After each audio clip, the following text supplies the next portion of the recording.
A few times during video calls I saw Emma in the background.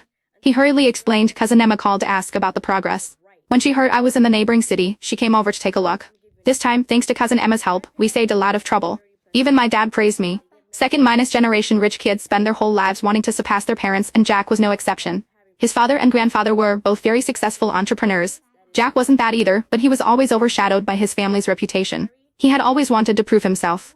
This time, the direct sales stores were set up in several cities at once, fast and in good locations. Even his father and grandfather praised him at the dinner table for doing a great job. Jack transferred me $200,000, saying it was to buy a bag for my cousin in my name. I know she helped me out for your sake, so it's better if you give it to her. I still have that much sense. Then he added, choose one that your cousin likes. If it's not enough, I'll transfer more to you.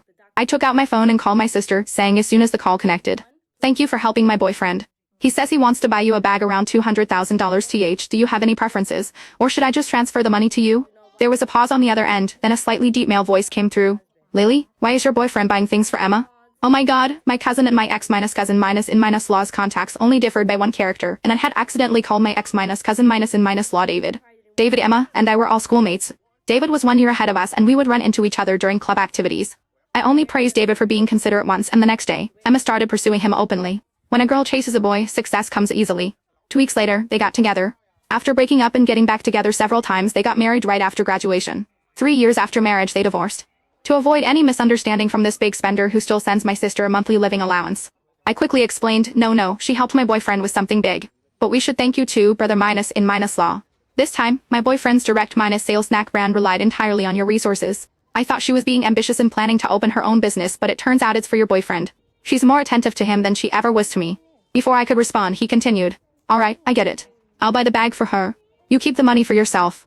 I returned the money to Jack, telling him that my brother -in-law said not to worry about it. He seemed a bit puzzled. Isn't he your ex-brother -in-law? Why is he still so involved? He's her meal ticket. Where do you think all those designer brands and high-end lifestyle of my cousin come from? Jack's expression became a bit unnatural. Seeing me looking at him, he added, I see. That night, Emma came to my place again. She had been drinking and was sitting on the sofa with a flushed face, arguing with me. Clear-headed, logical, and articulate, she criticized me inside and out, up and down. Finally, pointing at Jack, she said to me, You think you can land a rich guy? Let me tell you, don't dream about it, Lily. You'll never be able to live the life I have. You told David I'm stealing your boyfriend so he cut off my allowance. I bet I could find a new sugar daddy tomorrow if I wanted to. You believe that? When Jack heard this, a spark flashed in his eyes. I suddenly felt it was also pointless.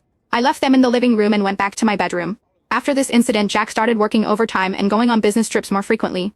Even when I mentioned that I wasn't busy recently and could have dinner with his parents, he politely declined, saying it wasn't the right time yet. By this point, I understood. Emma had succeeded again. She had won again,